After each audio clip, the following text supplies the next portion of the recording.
Ici, à Rivière-Sens, alors qu'à Madrid, pendant la COP25, on clame la nécessité de protéger impérativement la biodiversité marine et qu'à Paris, le président de la République affirme le rôle de la France pour la protection des océans, eh bien, le directeur de la mer de Guadeloupe, représentant de l'État, fait détruire pour rien, sans raison, 700 kilos de langoustes vivantes et des dizaines de kilos de burgots, ajoutés à 5 tonnes de poissons divers.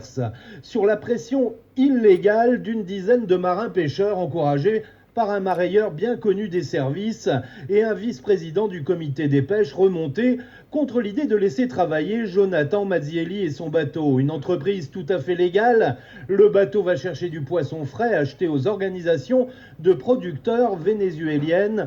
Transféré à bord de la Dominique en zone internationale, les taxes sont payées aux autorités dominicaines. Le bateau rapporte le poisson en Guadeloupe, poissons, crustacés et coquillages. Ils sont vendus dans les hypermarchés et aux marailleurs dans des conditions transparentes de pesage et de facturation.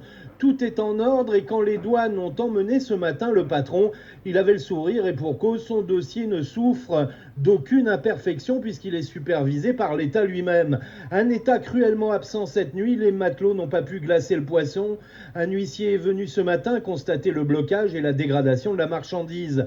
Dans la dizaine de marins énervés, des désiradiens très menaçants accusent l'entrepreneur de distorsion de concurrence et leur exigence est de fermer la petite boîte qui donne du travail tout de même à une cinquantaine de personnes légalement. Certains ont manifesté discrètement leur intention d'ailleurs de remplacer Mazzielli dans le même business d'importation. Et ce blocage ressemble fort à une pression avec les services de l'État comme outil pour interdire une entreprise totalement légale au bénéfice de certains pêcheurs ou marailleurs. L'hypothèse fait son chemin, une chanson qui aura certainement des échos dans quelques mois dans un palais de justice.